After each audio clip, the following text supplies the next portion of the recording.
So yeah, dude, I was listening to I listened to your first episode and your last episode. Oh, nice. I thought it was pretty cool. I think you have a really interesting story. Thank you. Cheers, dude. Appreciate you coming out. Taylor, My thank big you. old blue bottle. Thank you, Taylor. It's kinda Taylor weird squared. interviewing somebody with my name. I haven't done that before. I know. Do you feel like you're in third person? It's a little strange. Yeah, I was always wondering if I could like date somebody named Taylor or something like that. I don't know. That'd be just so weird. Like you're talking to yourself the whole time. No way. But so yeah, okay. So I was really intrigued by your podcast. So you have your But Seriously podcast. Yes. And it's sort of like centered around mental health and growth in your life and the things that you went through. Mm-hmm. What made you kind of want to get into podcasting and create this platform for yourself? Yeah. So, honestly, that whole journey really started with my yoga practice. I had been teaching yoga for a couple years, and I would theme my classes around things that I was going through personally and be just really open and vulnerable with my students. And the feedback I was getting was just really impressive and just like constant. And to me, that was, a sign like I have something here, kind of, I want to push forward through this. And also in my everyday life with my friends, when we would, girls' night yapping over wine, or just, going through life with people, was just getting a lot of feedback about, how important my story was and how it helped other people open up. So I wanted to create a platform where not only I could speak my truth, but encourage other people to come on, be vulnerable, talk about life. Like, it's right. Life is messy. It's beautiful. It's all the things. And I feel like it's so easy to get closed off in this hot, fast-paced world. So taking a moment to sit down and have a real conversation with change makers, with friends, with creatives, with strangers is really important. Yeah, dude, I think expression is like super important. And I've kind of heard you talk about that in your podcast. And I think that, I listened to your intro and you kind of talked about how you grew up and your father was addicted to drugs. And that your mother passed away of ALS.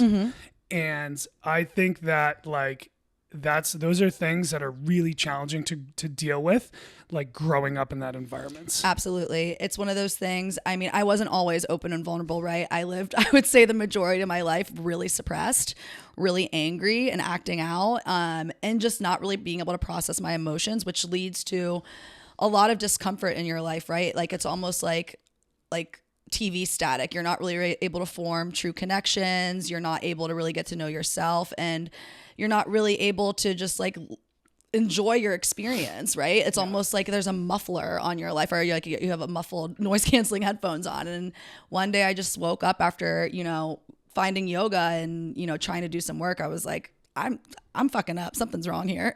Oh, sorry. Can I curse? You can say whatever you want. Fuck, shit, cock, balls. It's totally fine.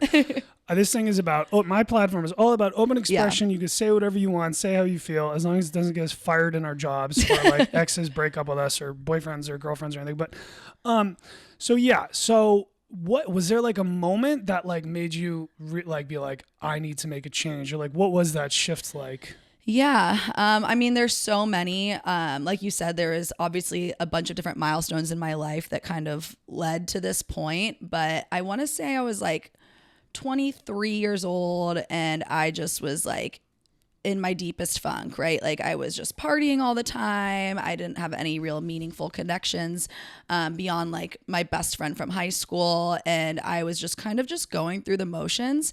And my turning point was I found this yoga studio called Yoga on High. And it's actually where I got my teacher certification as well. And I met these group of women and these teachers who just... Is this here in San Diego? No, this is in Columbus, Ohio. So you grew up in Ohio, you're 23, you finally... Yeah, so I was in college at Ohio State at this point, and I just graduated, and I was still working as a bartender server, which, as you know, the industry's awesome. It's a great way to make money, but you can really get lost in the sauce quickly, right? Yeah, that's the synthesis of this podcast. Yeah, exactly. And I just like found myself in these yoga classes meditating and like kind of dropping into my body for the first time and being like, I'm not well. I'm not thinking properly. I'm not feeling properly. And I need to like address the elephants in the room that I've been ignoring for a while. It's just kind of like that, the movement and the sitting in stillness, and the spiritual aspect really snapped it out of me.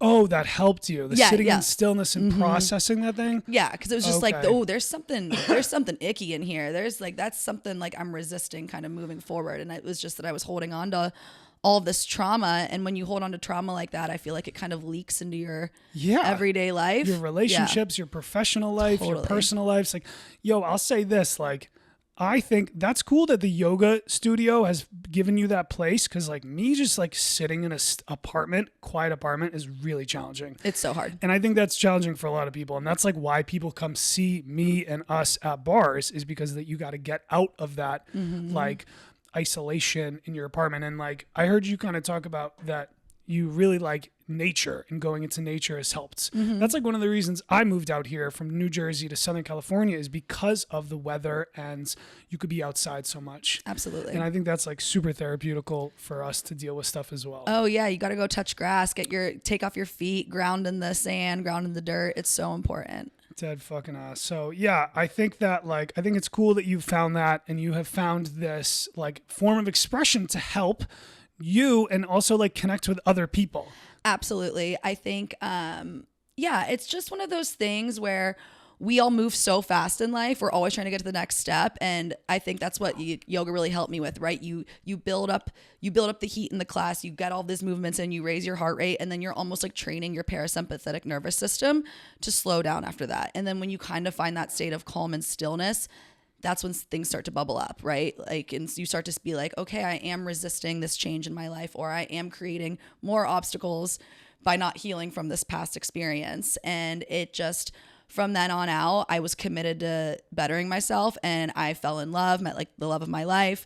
I was able to get a different job. I still, obviously, for money reasons, kept my job in the service industry. It's too good of money.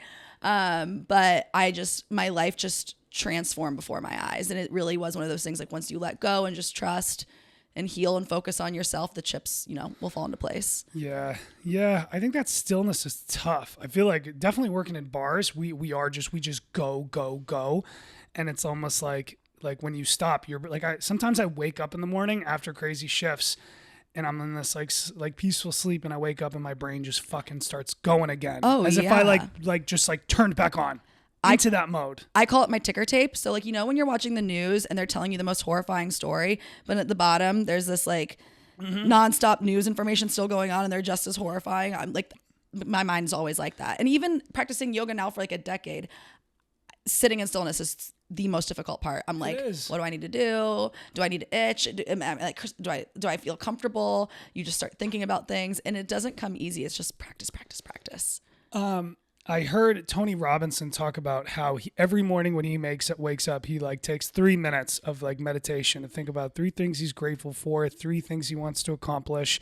And I forget what the other one was, but I think like just especially when I think there's this stigma around like yoga and mental health, where like people assume it to be, oh, I need to be in La Jolla on the beach in this like glamorous, beautiful lifestyle. But like, it's actually in this like, and like where I make $150,000 from my marketing job and my parents pay for my apartment. It's like, no, it's this, like what we're talking about is for real, regular people who have whatever struggles in their life, who are trying to grow. And it's like just about bettering yourself. It's not about like, I need luxuries, or I need to be beautiful, or I need to like these like materialistic things. It's like about like centering so I can live the best possible life. Absolutely. And I will say this, like, yoga has absolutely been whitewashed. I mean, from the studying of it, like it has been really whitewashed. I mean, you see shit like puppy yoga, goat yoga, whatever it may be. And like, that's all good fun, whatever. Like, don't get me wrong. I'll go into a yoga sculpt class, throw some weights around. I'm not there to like get zen'd out. I'm there to move my body and work out the frustrations. And fuck yeah, I want a cute puppy climbing on me every now and then, but I've actually never been to a puppy yoga class. They do look cute. There's one, I've seen that. I just there's like, one in OB, yeah. No, I want to focus. If I'm taking yoga, I want to like drop into my body. But I just feel like those things do kind of bastardize it. It's fun, all good and fun, but like yoga should be accessible for everybody, right? It's not about like the flexibility, it's the strength. It's about like connecting the mind and the body and understanding like how they work in tandem and how they work separately. And I feel like once you like deepen into their practice or find a really good teacher that opens up that vulnerable side of you, it becomes so much different than just a workout, right? Like that's my goal on the mat as a teacher, is like, I want people to like transform, right? I want them to transcend. I want them to find themselves. Obviously I want them to build strength and flexibility, but like, let's have some laughs on the way. It's not that serious. Like, we're just here to practice and better ourselves, right? Yeah, I heard you say that too on your podcast. It's not that serious. And that's what like people in the bar industry say a lot. Like, dude, it's just not that serious. We're just fucking pulling pints and like slinging Jameson shots. And the people get the angriest sometimes too, like at the restaurants when they're out. I'm like, are you really this mad right now? You're out to eat. Like, your life is fine. Yeah, I have to constantly remind myself that too. Like, it's really not that serious. Like, it's just a job. We're here to have fun and be loose. Like, I think that like I do get so like stiff and stuck up sometimes and like fucking like I have to like just like I think just like breathing and like I think like walking into work with like reminding yourself of an attitude of gratitude and like I think like the little conversations you have with yourself, whether it's at the yoga studio before you go into your yoga class or before you go into a shift at a bar, it's like, dude, I'm here to make a little money and make people's days better and make it about them. Yes. And that's what we do, whether you're a yoga instructor or a fitness coach or a bartender, is like, we're here to make take the little moments of people's shitty lives and try to help them out just a little bit. Right. Take their mind off it. If I have one person that comes up to me after a class, like, this really resonated with me, or I love this, or I was so stressed and now I feel better, or I was feeling really low energy and now I feel really high energy, like, that's the goal, baby. That's all I want. It's actually really, I was just thinking about this too when you were talking about the bartending thing, and it's not that serious.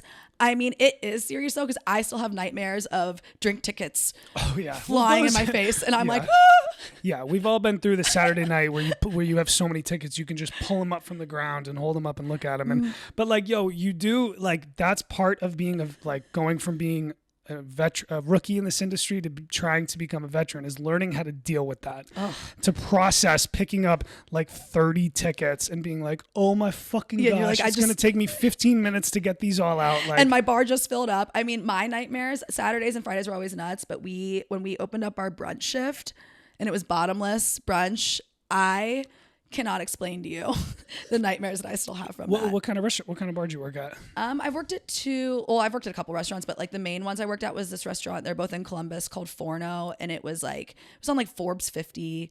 Oh, really? Restaurants. Yeah, it was like the sexy place. I mean, the food was fine, but it was more nightclub or a sports bar. Or? So it was an Italian restaurant, and then like eventually, as the years progressed, they kind of like late night Forno, late night happy hour up until 2 a.m. You get half off bottles of wine and pizzas, like great deal. It was Italian restaurant. Was it like like white tablecloth Italian or like? They didn't know what they were. Okay. So like it would start that way, and then they would want it to become like a party place, and it was just like meshing to make a really bad crowd. Yeah, they try to turn I see. Like it started off really nice and then kind of progressed, and I was like, what the fuck's happening? And then I ended up working at a different Italian restaurant down the street called Martini, which was just like fine dining, traditional white tablecloth. Yeah. Were you a bartender there, server? No, I went there to serve, and that's when I'm like, my mom was sick and I just started a new job, so I was just serving like 2 nights a week. I would like one Friday night and maybe one weekday. So it was just nice for the extra cash and not the drama. Did you have to like approach the tables a certain way, introduce yourself? The menu wrap. I mean, the menu wrap, the specials, have select wines. Yeah.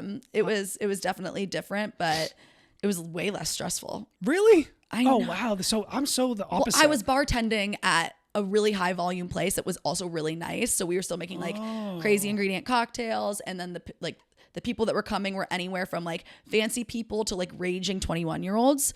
So like it just was so okay. You were just giving different types of service all night long, very high volume. And this was just kind of like, so for me, it's the opposite. Like I have friends who work at those fine dining steakhouses, and they have to be very on their toes and introduce and the wine and all this stuff. Like that stresses me out. This was a step lower than that. It wasn't like it wasn't like you're like. No, I'm just saying like like it's different for different people. Like I my skill set has been like speed, volume, personability, like that. But like if I had to like do like I'm not really good with the steps of service. Yeah, the mise en place. It's like I think if I needed to, I could like learn that stuff, but like I don't think I'd do well at those restaurants. I mean, I had probably more fun at the other restaurant. This one was way more serious, but the shifts were shorter. The money was pretty good. And I mean, I always say everybody in their life should work like in a retail job or a service industry job. Absolutely. Like the skill set I learned for multitasking, dealing with bullshit, keeping a poker face, like yeah, you do learn some things. I think that I think it would be a good thing in America for us to do is everyone has to do like 6 to 12 months in the military, and everyone has to do 6 to 12 months working in a restaurant. And our country would be so much better. Well, yeah, people wouldn't be assholes. You get so much more perspective on life, like literally, because there are countries that do that. I don't know if it's like Vietnam or Japan or something like that, but like you have to go through the military. Doesn't Israel do that? Maybe. I'm not sure, but like I thought so, because that one actress, the really beautiful one that played Wonder Woman, I can't remember her name. She served in the military.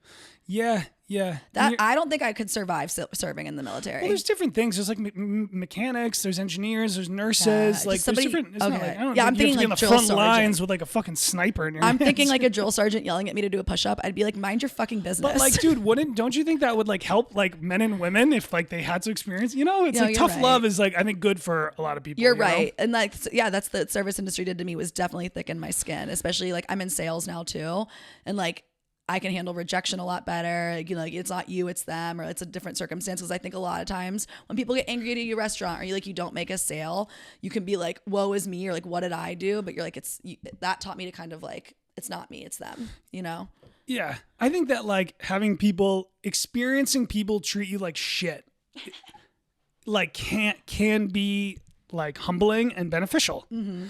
Like I don't think you should go treat people like shit. And if you're somebody who has like dealt with that your whole life, I don't think that's good to experience. But like having like understanding how to deal with people talking down to you. Yes. And like I remember I was like in Jersey, I was getting my tires changed, my car fixed, and at this mechanic shop, and this customer went in front of me and just was like just so blatantly fucking rude to the guy behind the counter, like so disrespectful. And the guy was just like, he's just like, no, like it didn't faze him at all. He just ate it and was just like, dude, I see you guys like you every fucking day. Yeah. Like you are not getting under my skin. Yeah. Like your disrespect has no effect on me. And I think when you're in this industry, like that's like a skill that you can kind of build is like learning, oh, maybe if I made a mistake, I should apologize for that. Or if the restaurant is really backed up in the food state, like maybe be a little humble and apologize. But like we do deal with those assholes on a fucking day-to-day basis, and knowing how to deal with that I think is good for people. Yeah, and it's crazy because people like that too, when they do that to people, one, there's external circumstances, right? They're taking something out on you, like, and they treat everybody that way, and that's why they live a sad, isolated, lonely life, you know. Mm-hmm. Yeah. And it exists, and it's sad to see. And I feel like, I don't know, a lot of people do things like, I feel like for attention these days too, which is nuts. But like, you catch more flies with honey, isn't that the saying? Or is that the saying? I don't know. I make up sayings. What does that mean? You catch more flies with honey. Like you're gonna be nice, being sweeter than. Yeah. Be kindness. I think try to lead. I don't think that's the saying. I fucked it up. Yeah, that's you can be one. Maybe that's your new tagline for your podcast. That's my tagline. That's so. Yo, thank you for like the fact that you brought me this hat. I'm gonna wear this hat. Yay! I know, it's so fun. Put it on the headphones. It looks great. So what? It's an interesting logo. Yeah, well, I have a couple different. This is like my little mini one. My friend Hallie. It looks like it's Cherries. it's a cherry and an 8-ball. And a disco ball. I have some drug dealers who would really be interested in this logo that I know. Yeah, let them know. I'll send them the link to my website.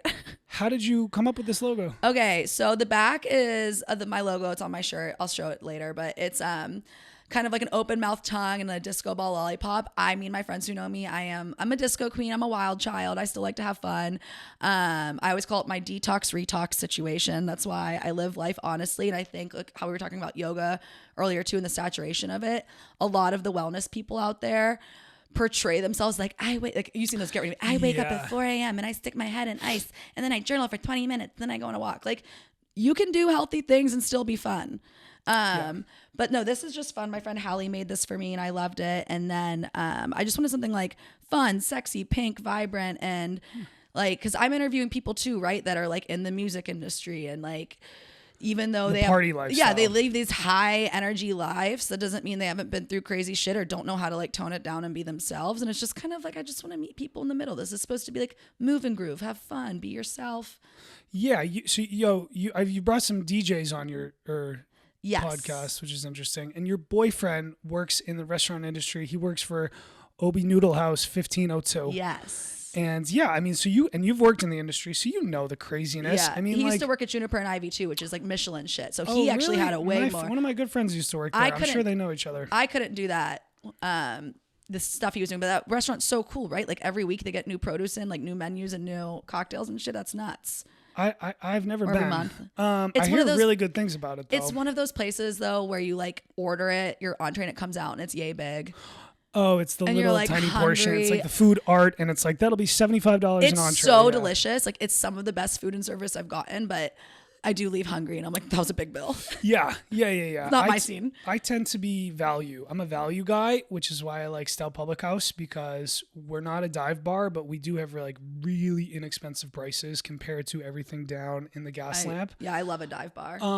So yeah, no, I don't. I tend to not spend my money at those places. But you know what I do respect though is like the people who work in those industries. It's and an artistry. Who are creating that food and the cocktails. Like I respect that from the producer side, as opposed to I cannot go out and spend $25, $35 cocktails. Like I'm not that kind of guy. But that is kind of where the industry is going. And I will say, like, there is a time it does, and there's a time and a place, right? Like, it is artistry, and you watch shows like The Bear, and people are like getting obsessed with the service industry now, right? It's like a big hot topic. I feel like on TV shows and movies and stuff, it's pretty cool. I mean, it's and when you see like a French kitchen, right? Like when you see like yes chef and like you're timing your orders and all that, it's beautiful. But I personally could never be a fancy chef because I'm like, I worked so hard on this plate.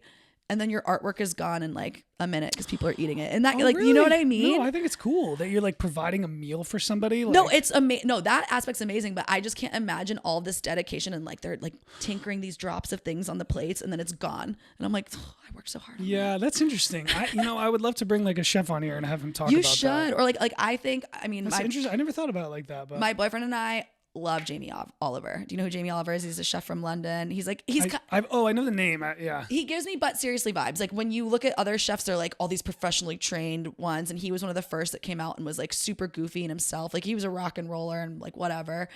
And he just was true to himself. And he had so much success from that because it had never really been seen before on like cooking type channel things. And yeah, so I think the service industry really coincides well with like, but seriously with the podcast with this, like there's just so many synergies, so many similar aspects. Yeah, totally. So what you're just talking about, that guy having his authenticity and bringing that into this industry, like I think I heard you talk about that on your platform, and I think that like authenticity is really important in today's world. People can sniff out bullshit. That's what I'm saying. Is there's so many like copycats and TikTok trends, and I think it's really tricky because like when you do have a sales job or you're representing a brand, there's this new wave with this technology and the podcast and social media for us to like beforehand for somebody like you or I to get to do some sort of news broadcaster. I mean, you had to apply to a news channel. You had to have this resume, college degrees.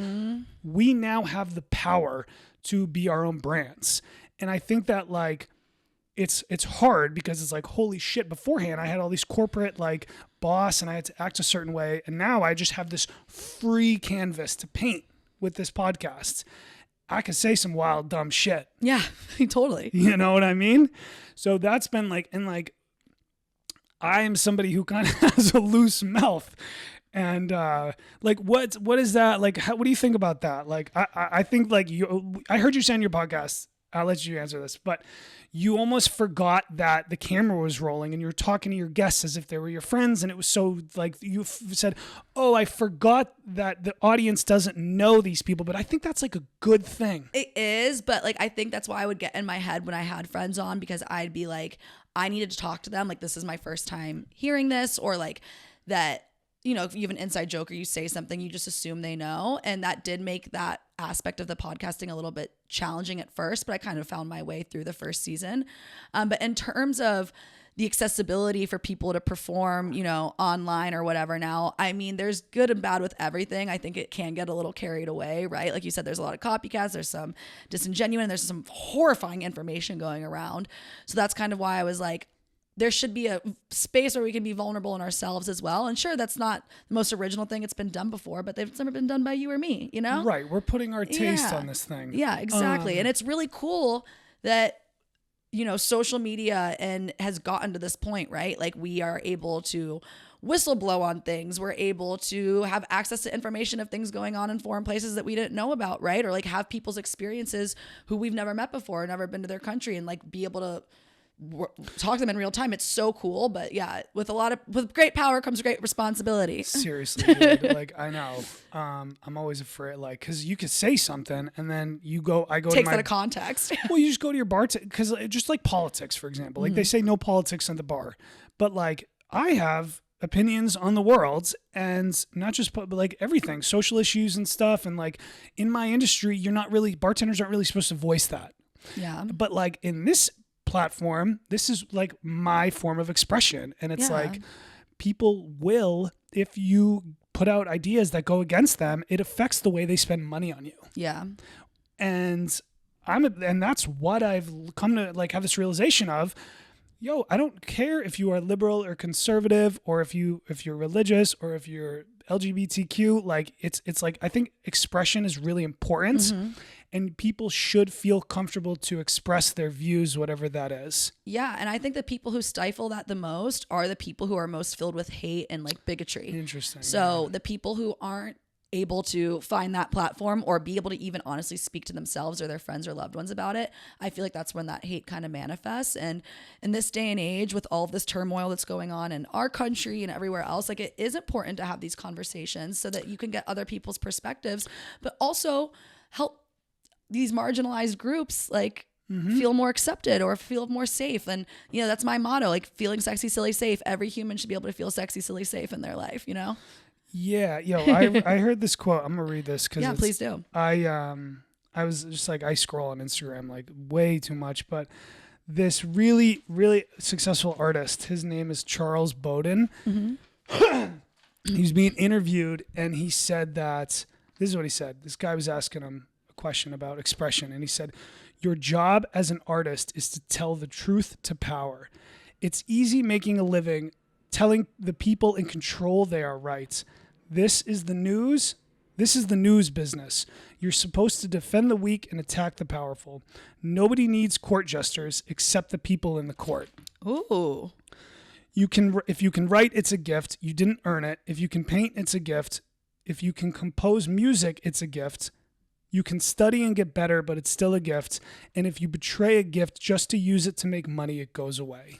I love that so much because, like, I was talking with my coach and my therapist about this. Like, I do want to monetize this, right? But, like, I feel like first and foremost, when we're having a platform like this, like, we're leading with our heart and we're leading with the truth or our truths. And then that's, you know, the things will fall into place from that because that's what people want to see. And I think that that's really beautiful as well because we are living in a world too where people are afraid to speak up against leadership and like not be like, hey, this is fucked up and wrong. And that in turns makes the public not get the right information. So having podcasts, having, you know, interactions with people on social media, I feel like that's where like we can get some of the most accurate news nowadays because you can't really be reliable on a lot of these places. Well, the misinformation stuff, there's a lot of that stuff going around, but I really like that. Thank you for sharing that. It's kind of, you know, I'll say this from doing the podcast, like I think like I have like two different brains. I have the work brain, how I am at work, and then I have like, it's kind of like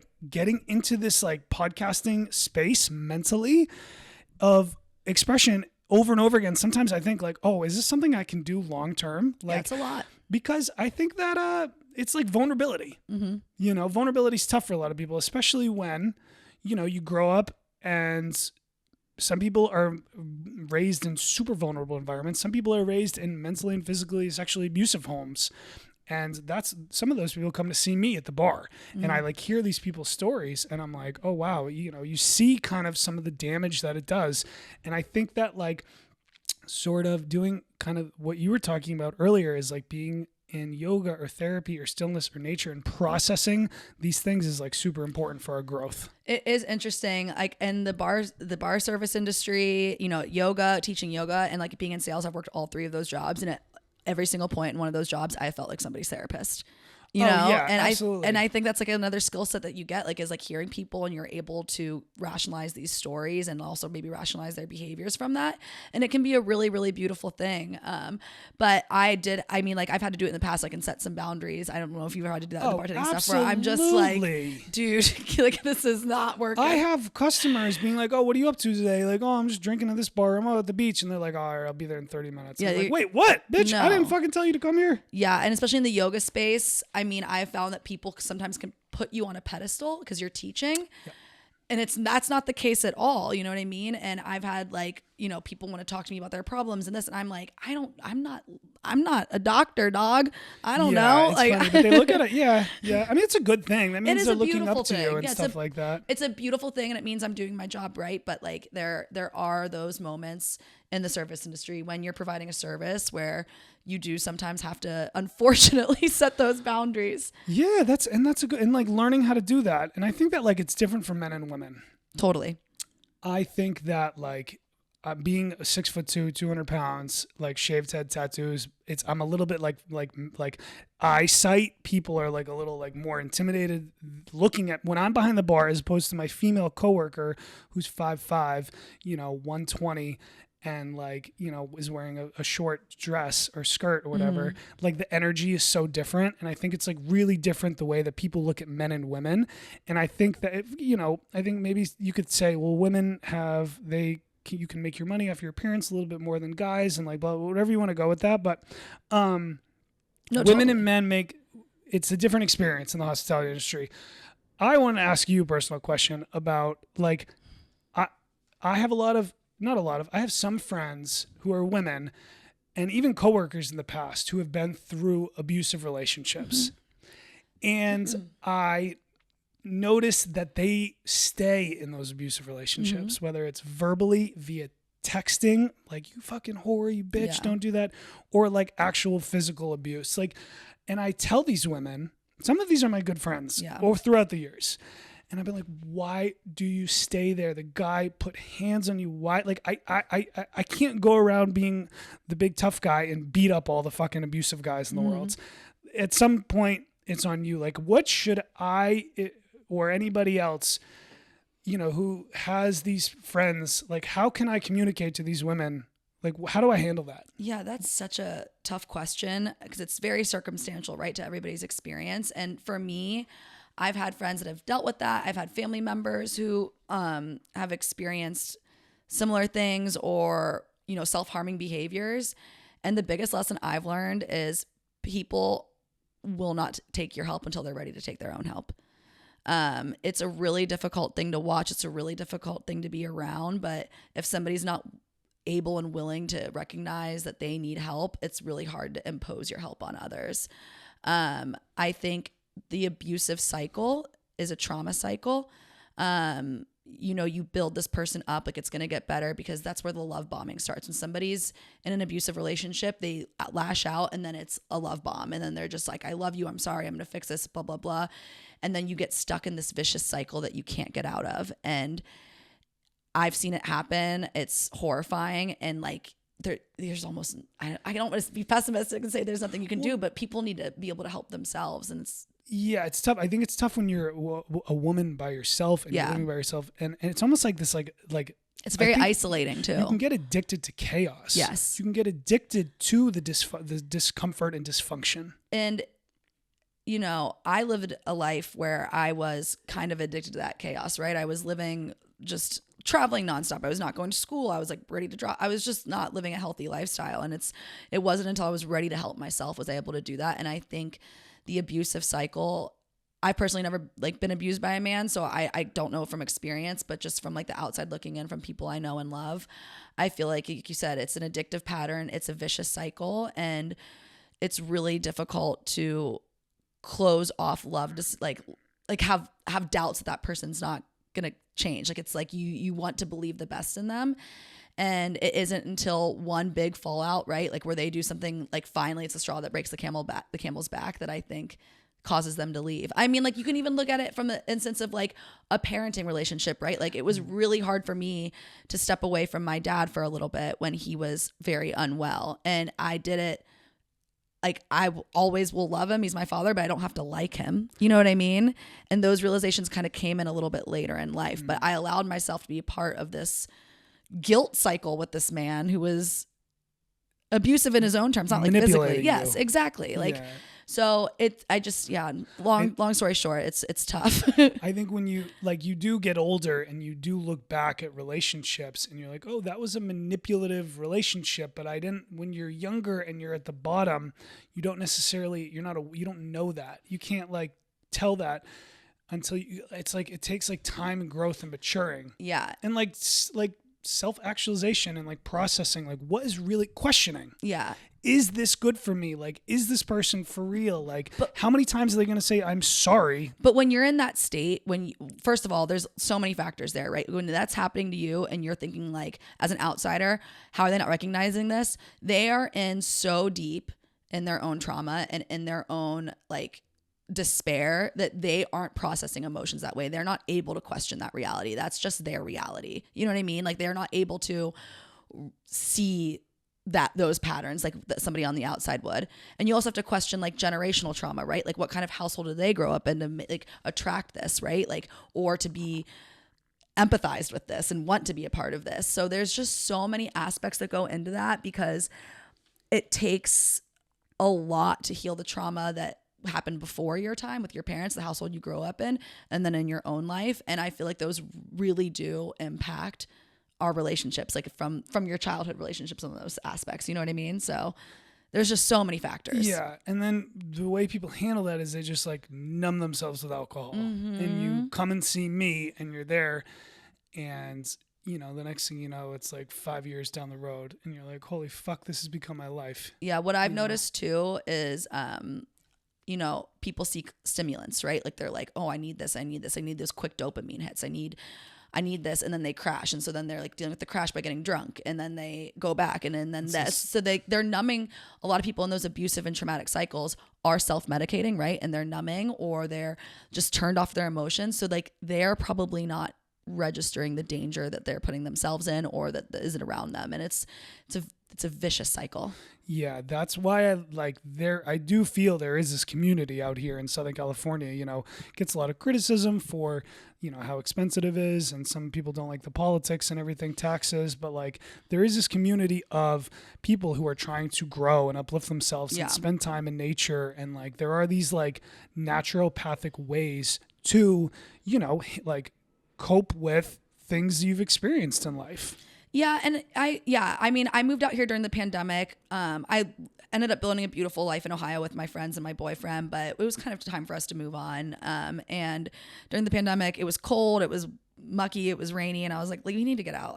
We wanted to move to San Diego, so it worked out. But I do hope and think with platforms like yours and mine and with social media in general, I feel like a lot more this type of talking and this type of healing is becoming a lot more accessible in places you wouldn't expect. And it's because of the social media reach, which is awesome, right? Yeah. So it is a great community out here. I love it, but I feel like it is absolutely like spreading all over the world. Yeah, it is. And so where can people, what yoga studio are you teaching at right now? So right now I'm at AquaVie, which is a members gym. It's attached to the Westgate Hotel downtown. But obviously I give out day passes, and if you're going to come take a class with me and you want to check it out, like they have a rooftop pool, like make a day of it, right? They have a spa, they have an outdoor gym, an indoor gym. It's a really beautiful facility. And I also am just starting to sub at Indie Yoga, which is in OB. Of course, the first time they asked me to sub, it was 4th of July. It was my first Friday to sleep in forever. Oh, yeah, and normally I get up at doing yoga, I guess. I know lots of people. I woke up I normally get up at like 6:30 on the weekdays, but I was like, I'm turning off my alarm on Thursday night, so I'm sleeping in. And I got up at like 7:45 and I saw a missed call that I had an opportunity to teach. I was like, shit, goddamn. So you work at those two yoga studios. You have your But Seriously podcast. So just in case any people would like to reach out to you, I mean, that's like what I'm trying to build here is platform for people to come and find you, spend money on you. Like, yes, no, I want listen them to your product. Yeah, listen to the product, come to my class, come join the Silly Goose Club. So my Instagram is butseriously.pod. And then obviously I have an email. It's at taylor@butseriouslypod.com. And that's also the website, butseriouslypod.com. You can sign up for the newsletter. I'm subbing classes. I'm going to be hosting a retreat at the end of the year as well. I want people to come to. Where are you doing that? I'm thinking about doing it in the desert. I just want to do something kind of quick like and Joshua Tree or something. Yeah, like quick and easy to start, because I've never hosted my own retreat before. I've been a part of retreats, but I've never done it like me as the solo like person. I'll probably pull other people in, obviously, but I've never been like the architect. Yeah. So it's good to practice that shit. Yeah. So I'm thinking like an overnight stay or maybe like a weekend getaway. I feel like that'd be really fun. And Joshua Tree is like the perfect setup for that shit, because you can get like a property with a bunch of different airstreams or like little casitas. Yeah. So that's the vision. That's cool. Yeah, I think like doing more things like hosting a podcast, leading a yoga session, hosting a retreat. It's like you're practicing these leadership roles. Totally. How old are you? I'm 32. Yeah, 32. I just turned 32 Tuesday. Oh, yeah. How's your birthday? It was really fun. It was cute. What'd you guys do?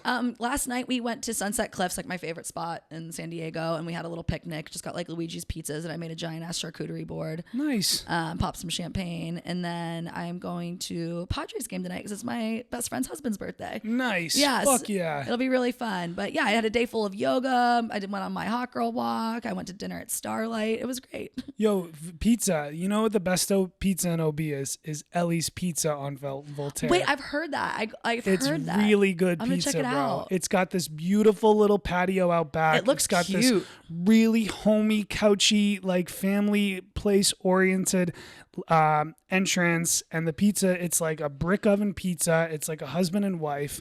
I think they moved out here from Arizona or something, and it's like quality pizza, bro. I'll check it out. So I've you walked gotta by go- there a bunch. Yeah, Ellie's Pizza is a great spot. But that's cool, dude. And yeah, if you're going to the Padres, you know it's a really good pregame spot for the Padres downtown? Your bar? Stout Public House.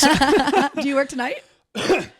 I do work tonight. Yeah, I do. Maybe we'll swing by. It's cool. It's like it's a little bit far out from the from the park, but it's like really like inexpensive. I mean, the prices down by the ballpark are so expensive. I never go out in gas lamp. Really? If I can help it. I mean, like if there's like a DJ at a club or something, I'll go, but like it's not really. Yeah, it's just like, I wasn't here before COVID. The Gaslamp District's really interesting. I mean, I think there are some nice restaurants and bars, but like it's a lot of tourists, and like I find that the restaurants often tailor towards that. It's a lot less personable than some of these spots out here. Or like, I think Stout Public House, what I'm trying to say by that is like, we're a little farther out, that we have such a neighborhood regular clientele that like we build relationships with people. I love that. That's why I love OB. It's just so community oriented in Point Loma. Like that's just like, it's hard for me to leave my OB bubble. Yeah. But I'll get out there every now and then. I do. Yeah. So that's what we're definitely the cool pre and post game spot.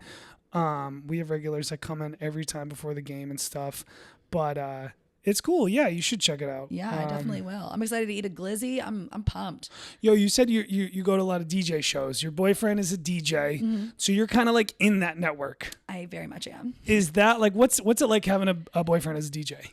It's so fun. Well, it's really, really fun in the moment. He is, my sweet boy. He gets lots of pre-show jitters. Okay. So what's his DJ name, handle? Like where can? His name is Jack Daddy. Jack Daddy. And it's because that's my nickname for him. When we first met, I was graduated college and he was just finishing up, but he was working at Charlie's Sandwich Shop, and I was like, jet setting, taking him to all the shows, going out in the clubs and stuff. So we were just joking around, calling him Daddy and stuff. And then one hungover day, we ordered a bunch of Buffalo Wild Wings, and there was a sandwich on there called the Big Jack Daddy, and I was like, "That's you." Fuck yeah, dude. That's how the name started. Okay. The rest is history. Buffalo Wild Wings. I know, it's gotten so out of hand. Like his mom got him AirPods for Christmas, and she engraved Jack Daddy on it. And I'm like, Jesus Christ, dude! Like, what did I start? So what is his style of DJ? Like, he is very house, disco, funk. It's really fun. But yeah, he gets the pre-show jitters, and he gets a little like anxiety ridden. He's also like prone, like big ADHD boy. Yeah. So he'll be like doing everything last minute. I'm like, you don't need to do this right now. You know what I mean? Like he starts tasks, and then he gets to the show and he just lights up the whole room and kills it. His most recent show, he actually played with my best friend, Jenny. She's a singer and a DJ and a producer. Where are some of the clubs he's playing at, or bars? He's played at Spin. He's played at Vende Syrah. He's played at Firehouse and PB. Okay. Yeah, I'm trying to think if he's played anywhere in OB. I gotta go. So Does he have like a route, like a regular schedule or something, or is it just random gigs? It used to be a little bit more regular, but we've just been traveling a lot. Yeah, but now it just kind of pops up wherever. And also most of our friends, like, they're a little bit bigger names, right? Like my friend Jenny Voss and Chris Diaz are at Groove Affair, so they'll like, rent out Wicked Warehouse or like have a Spin nightclub or something, and they'll put Spin's pretty. Yeah, I've never been. I really do love that music. I haven't, just working in the industry on weekends and shit, I don't get to go to any of the shows. Yeah, I don't blame you. I went and saw Justice at the Hollywood Bowl back in like, I think it was October. Yeah. It was one of the best shows I've ever They been to. put on a fucking show, dude. Like that's like somebody was like, oh, that's like fucking like Blade crazy techno music. I was like, no, dude, their music versus what they do live is like, it was such an incredible show. Yeah. And I think just house music is like so versatile in that sense. I mean, like I saw you were listening to Jungle when you got in here. I've seen a Jungle DJ set and it was fucking fire. Like, oh yeah. Yeah. And I love, like, I feel like it's just such a blend of so many great musics and samples and stuff. It's just a time. I think it's really cool what those DJs do from like an art perspective, and like when they like the ability to mix the music. Like I wish I was musically talented. Same. Like I think I have. Yeah, I don't know. You seem pretty techie. I feel like you could do it. Well, there's the technical stuff, and then there's like the musical. Like I don't know, like teach myself fucking chords and stuff on the guitar and stuff like that. I don't know. Yeah, no, it's really impressive, and a lot of people, it gets a lot of like, it gets a lot of hate because like, oh, you just push and play up there. But like, I'm sure there's people out there that do that. But my friends who are in the scene, it's not like that at all. They're just not knob turning up there. They're doing shit. Yeah, I heard you say on your podcast that you kind of grew up with this like masculine energy, and that like doing this podcast was a way to tap into your like feminine side of creativity. Totally. That was a little weird for me too, because like I think there is the stigma around expression is absolutely like female, and it's like, oh, you're supposed to be like big and tough and like fuck feelings and emotions and shit. I want to have much more. I want to have a lot more men on my podcast next season, and I feel like that is a huge part of it too.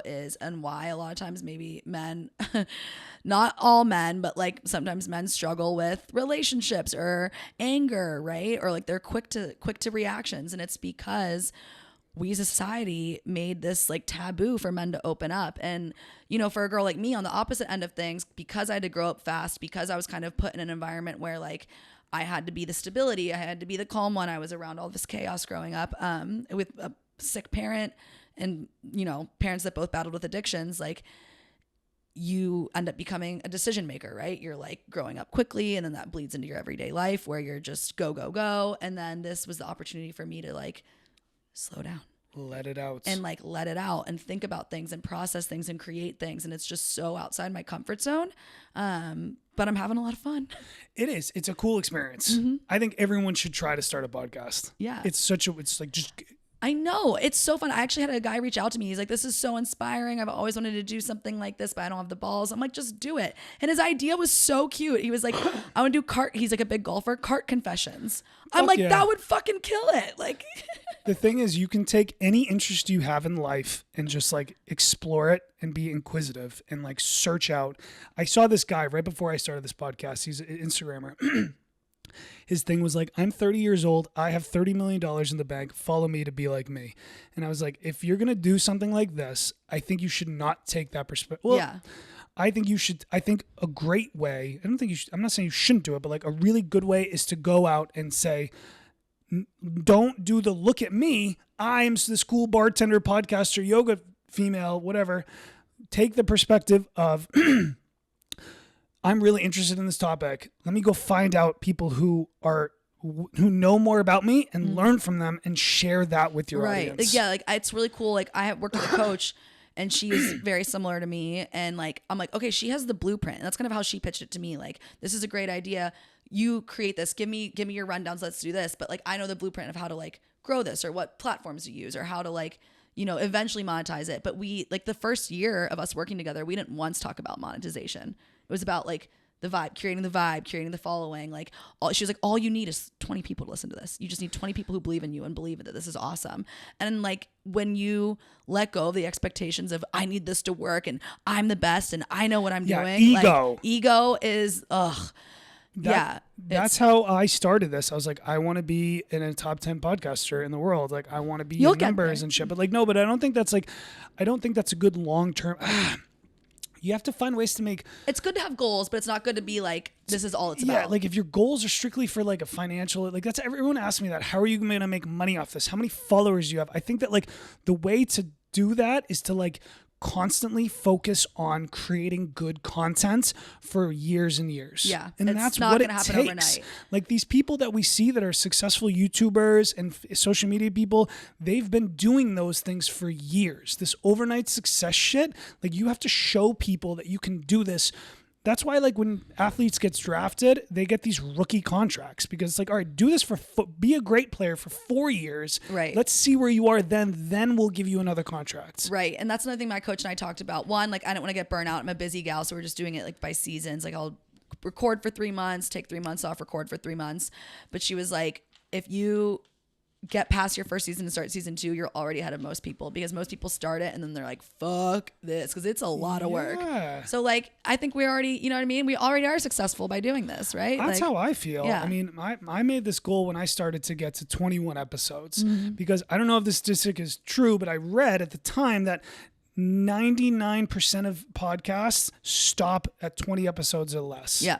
So I was like, dude, if you can just get to 21 somehow, you are in the 1% of people who do this. Exactly. And that's why I kind of broke mine up seasonally. I know that's not what everybody's cup of tea, but I was like, I know me. And if I go a full year of doing this, I'm going to hit 20 and be like, I'm crashing out. So burn out, and it becomes that chase. And also, like, people will get sick of me. I'm annoying. No, don't say that. No. I heard you say that in your Instagram stories. Like, oh, you were like, oh, I know you're sick of hearing me. Fuck that. I wouldn't take that mindset. You're like, sweet. We are promoting our product and shove it down people's fucking throats. No, I know. I was kind of like just doing some self-deprecating humor there, but yeah.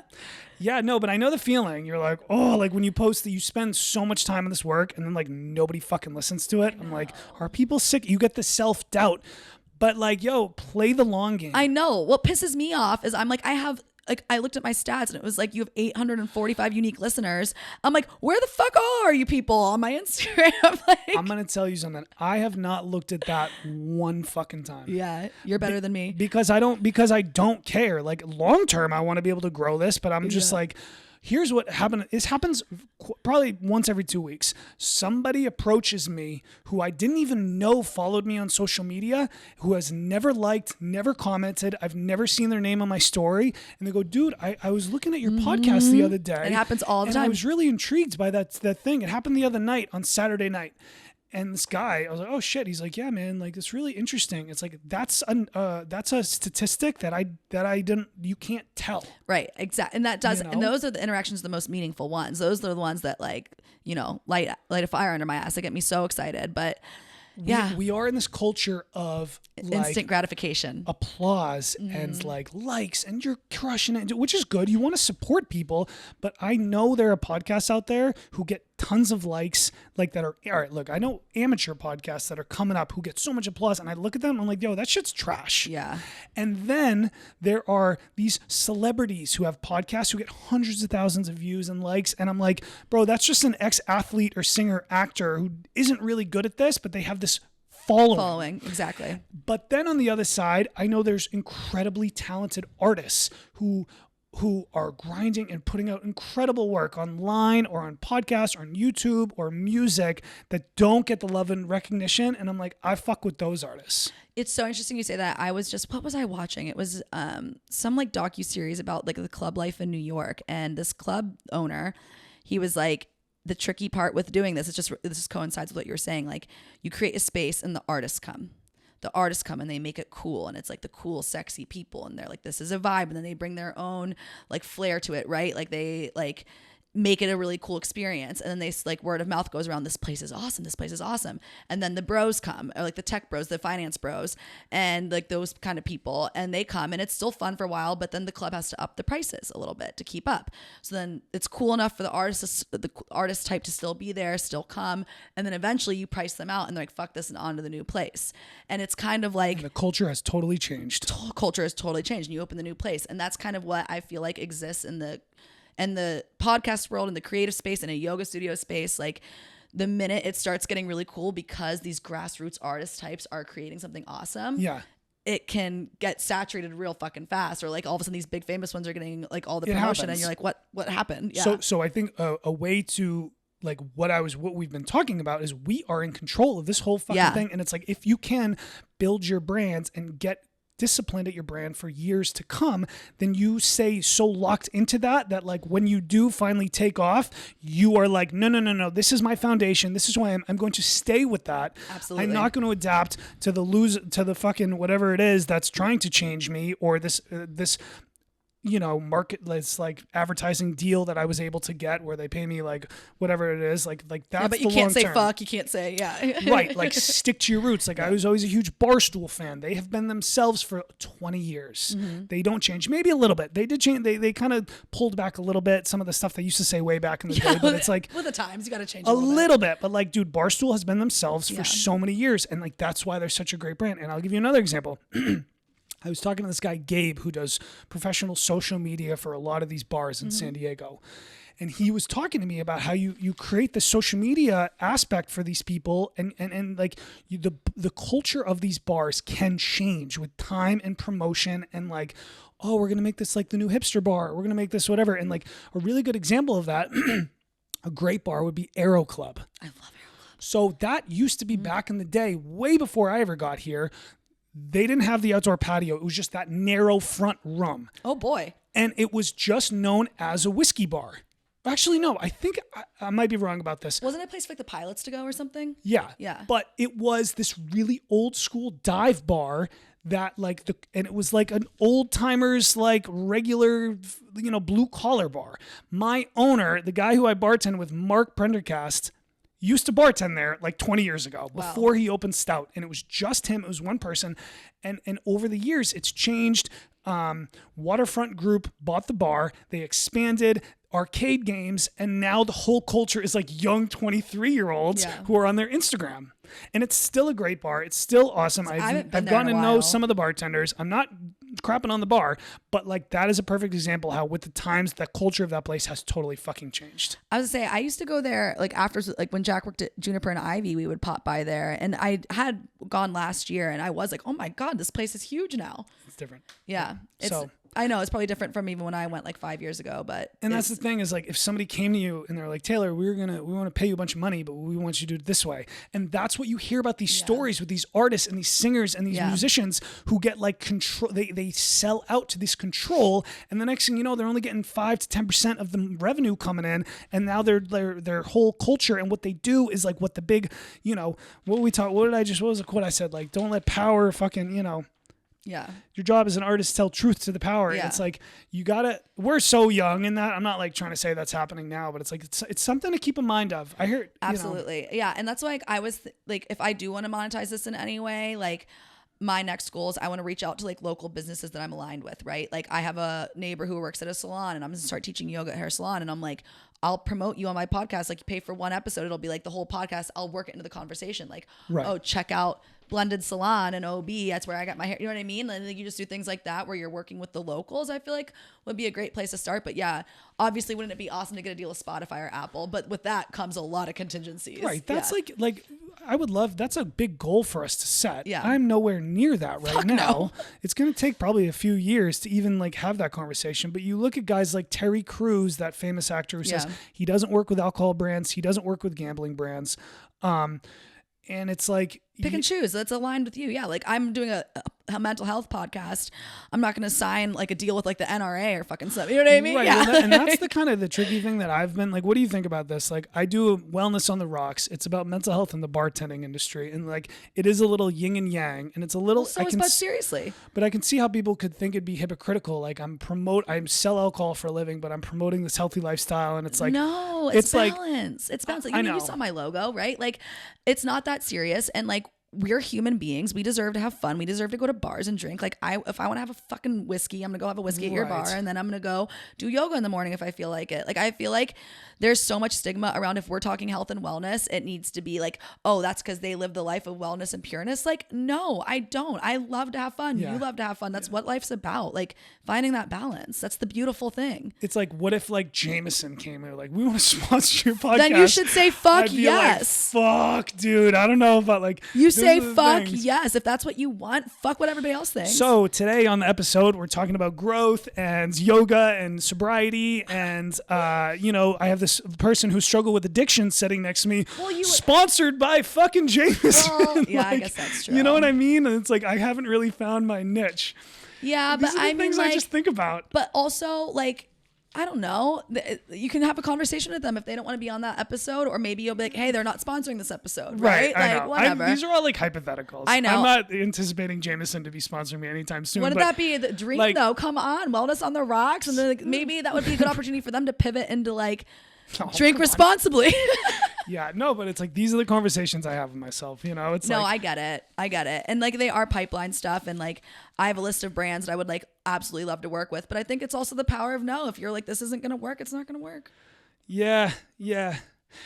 Grow, like, yeah, we're just kind of like out here like Christopher Columbus sailing into this unknown of this podcast space. Yeah, we'll see. You know, like discovering America. Yeah. Not like the shitty Christopher Columbus that like raped and pillaged, but like the one they taught you Not about the growing up in high school that discovered America. Yeah. Like, that's the version of Christopher Columbus. That America's textbook version. That's what I'm the talking fake about. version. Yeah. Not the pillager. Not the pillager. Never the pillager. It's distinguished difference. That's not who I'm talking about.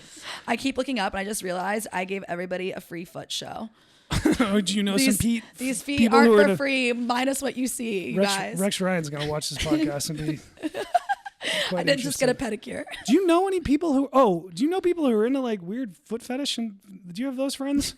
I know a few people. I'm not going to name names. Do you really? Oh, it's wow. an unfortunate reason that I know, but yo, let me tell you this. I have met some people out here. So growing up in Massachusetts, living in New Jersey, New York, the whole sex culture out here is so different. yeah. People are into some kinky stuff out here. Yeah, I love it. And there's nothing wrong with that. They've been to Club Sabat?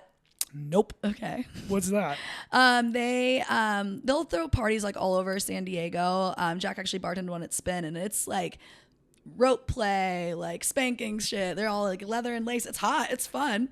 That's a culture. Yeah, people it's a are culture. into it. You know, I brought my last guest, Carrie Wild. She was on here. She like does that. She was telling me on the podcast, she'll go up on stage and do those performative art things. That's like, dope. I mean, that takes some talk about vulnerability.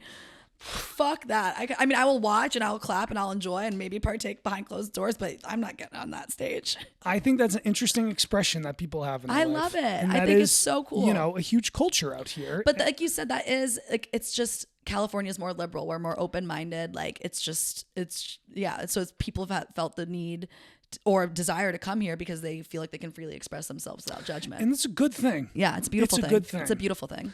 I've had people reach out to me and be like, one guy reached out to me. He's like, we're swingers. Do you want to come be in this?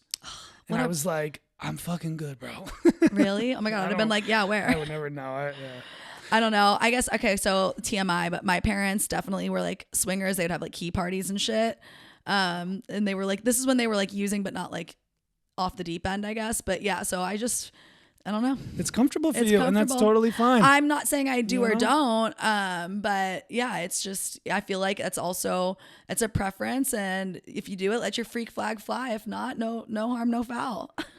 What a nice proposition, though. Did it make you feel beautiful? Did it make you feel so loved and wanted? I was like, fucking no. No, but you didn't feel like, wow, I'm hot. Somebody desires me. Nope, I do not care about those things. Oh my God, I would be so flattered. Yeah, no, I don't know. I had, so funny. I'll tell you a really funny story. This doesn't happen often, but there's a customer I had probably like 2 months ago. She was really hot, tattoos, glasses, military, like those are the girls. Is that your type? Yeah. I'm really into those kind of females. I mean, yeah, hot tatted female. Yeah. And she like was like, give me your phone. She was sitting there drinking. She was like, give me your phone. Like that aggressive, like, give me your phone number. I'm going to put my number in your phone. I was like, fuck yeah, dude. Yeah, I don't hot. even like taking that first step. And then like she later in the night was like, come here, lean in. And she tried to kiss me over the bar. Well, my Did you boss guys was like, kiss? no, I didn't, because my boss is, I'm bartending next to my boss, and like I have a full bar of customers who I know 80%. And I was like, bitch, what are you doing? Like, you can't be doing that right now. I love her, I think. Yeah. And I was just like, yo, dude, I don't. Did you text her? I did. And she was so embarrassed. I said, no, she hasn't texted me back.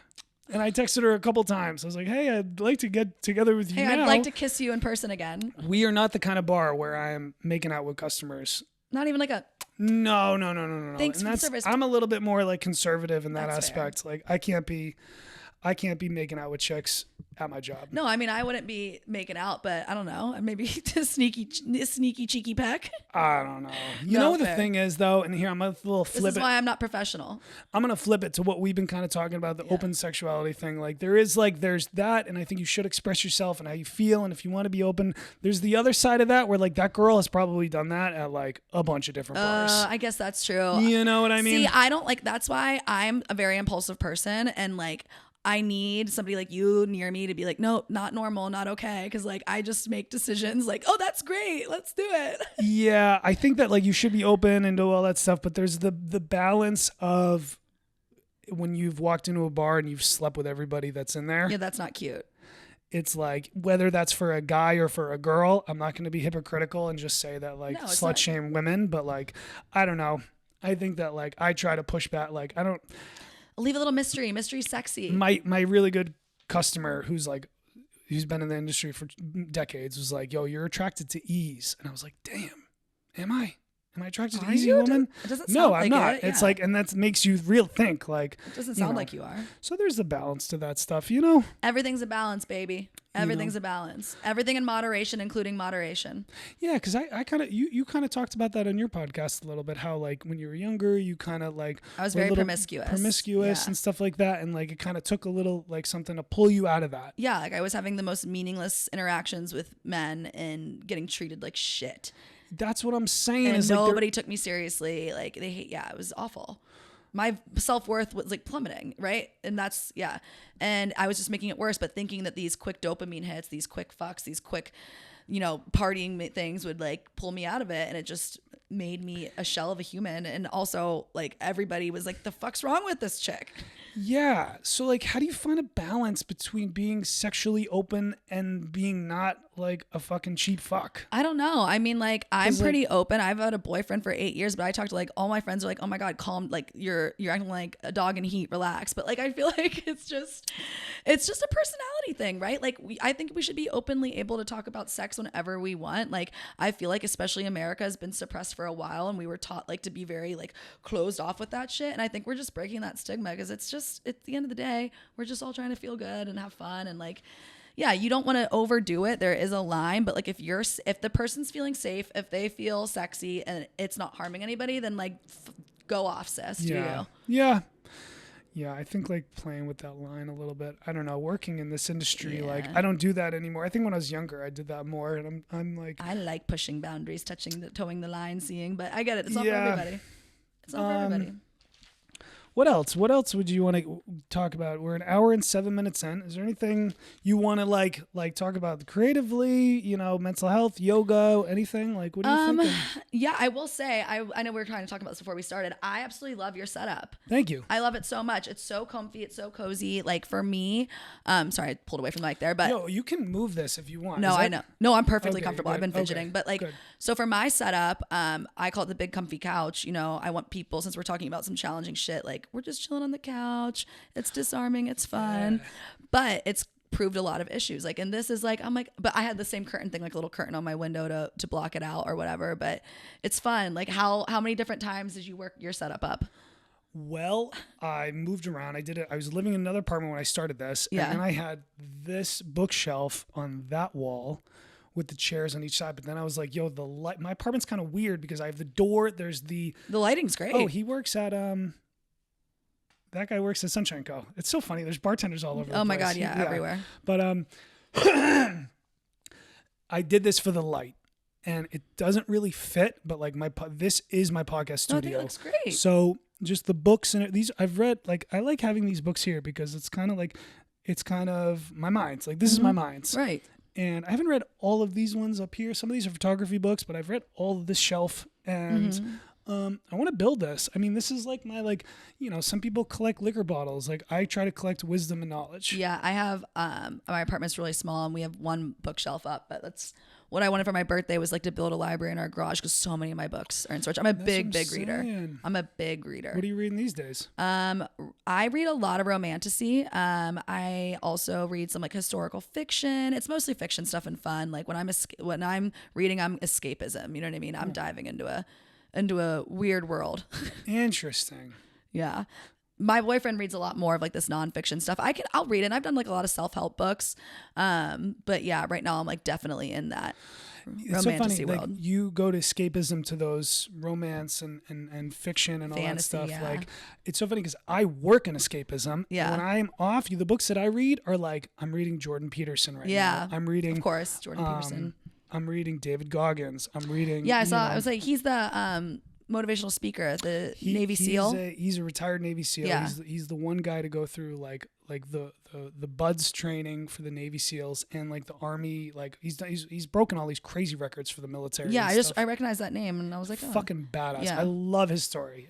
He was out here in San Diego doing laps, running. Like this is where his story kind of like takes place in this city, because we have such a big Navy presence here.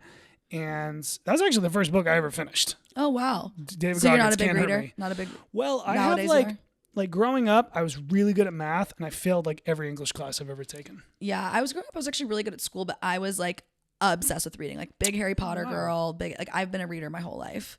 But yeah, definitely more of like the fiction stuff, fantasy stuff. I was the opposite, and what helped me was I listened to a lot of Audible books. I love Audible. So I can walk my dogs and I can listen, and like that's like what happens is I finish them on Audible and then I buy them the copies and I look back and I read them. My trophy books. You know? I'll do that sometimes Yeah. too. You're like, I liked it so much, I'm gonna get a little trophy. Seriously, and yeah, I got some poetry books here. Like yo, if you're into poetry, this guy is really cool. His name is Joshua Turek. Of dumb importance, and like it's just like I just opened up advice for young men: start a conversation with a person your body wants nothing from. Wow, I love that. So I have some books like that too. Mine's called Radiant Sutras. It's definitely more suited to like yoga, but it's the dual poems, and one will be written by like the sun, the masculine, and one's written by the moon, the feminine. And then each page is one of theirs, and it's kind of like they blend together but are different, like different perspectives. It's really beautiful. It's like I love having books like that. You just open it and read it. You're like, that's today's Seriously. vibe. So I just like having these nearby. Yeah, I love it. And then like I'll just share one more of these is called this is a really cool book. I think everyone should get this book. It's called You're Going to Be Okay Because You're Fucked No Matter What by Darby Hudson. And it's just little poems like you know, how to fly. You can't go to sleep by trying to go to sleep. You just got to let it happen. Same goes with flying.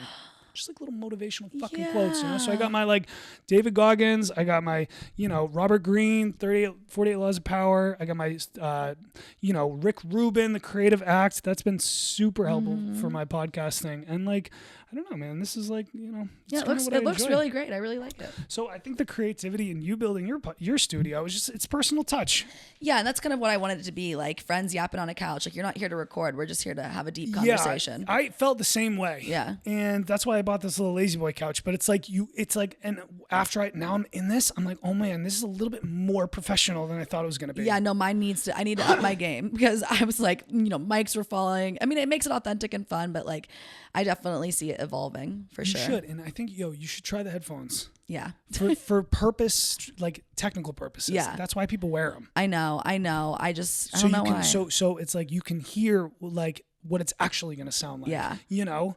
It's a little more ease. I started doing it a little bit at the end, but yeah, I don't know. Like in my mind, I was like, other people don't always wear headphones. And I'm like, well, they have a producer back there. Right. Like, well, who do you think you are, bitch? Well, no, that's exactly why, because they have a team. But you and I are doing this by ourselves. No, I so know. I'm like literally monitoring these like audio levels right now. I'm looking at the camera to make sure it's still recording, and that's the challenge of doing this thing by yourself. Yeah, it was a learning curve for sure. And I feel like I have it down now, but I definitely need to make some tweaks for season 2. Yeah, it's like I said, we have a blank canvas. This is an ocean of creativity. And whenever I get stressed, I'm like, it's your brand. Who gives a fuck if it's not working out perfectly? You can change it whenever the hell you want. 100%. Let me tell you a quick thing that happened to me literally 2 days ago. I created a promotional clip for Seth, who came on my podcast and talked about his nonprofit. They're doing a fundraiser this Saturday at 7 Grands. This ticketed tequila event. Money from the event goes toward Support Your Local Bar Mom, which supports single mothers in the industry. Oh, cute. And helps them with childcare and all these things. Wow, that's such a good idea. He's a bartender. He works at Layla. I cut up this clip for them. I was pumped, caption, everything, put so much time into it. I post it. When you do the Instagram carousel posts, you don't get to choose a cover photo. And I was like, I'm used to posting reels where I can choose a cover photo. And so this is the first, I just like, I'm trying to adapt. I'm trying to grow my social media platform. And I posted it and it's just my dumb blank face as the cover photo on the thing. And I was like, fuck, man. Like, it's getting all these likes and comments, but I'm like, it looks like shit. Yeah. So what I did is that night I got off work. I went home. I said, you know what? I'm going to delete this. Go back into my Premiere, edit it. With the first 30th of a second frame is Seth's professional photo face so that when people go on his Instagram, it looks nicer. Yes. And I was like, I'm going to delete it. I'm going to lose the likes, lose the comments, repost it. So it looks good for the long term. And it's like that trial and error of we are still young and figuring this out. It's okay to do that. 100%. You know, so 100%. I think it's like you got to attack this with a beginner's mindset. Yeah, absolutely. And also, like, I'm a forever student. Like, I say that in my yoga classes too. Like, if you're not a forever student, then like you stopped living. Like, you should always be wanting to learn more, adapt more, absorb more. It's like, that's the whole point. It's a grind, you know, I'm trying to, you know, again, like this is a 20-year plan. Not like, I think that like looking at that, like don't wait 20 years to do this. Try to start this in 2 months or 6 months, but it's like, yeah, how can I try to, you know, maybe work on this every day and things like that. Exactly. And, little things every day. And then it leads to big things down the line. Seriously. But seriously. Any other questions or anything? Like, no, I'm just so excited to be here. Thank you for having me. This was awesome. Yeah, thank you. You know, I think it's good for like us to help each other out. Like we can look at this competitively in this industry, or we can like, oh, I know Taylor who's an OB who's yoga. You should check out her mental health podcast. Like we should be connecting and uplifting each other in this space. You know what I mean? Absolutely. Well, cheers. Thank you very much. Thank you.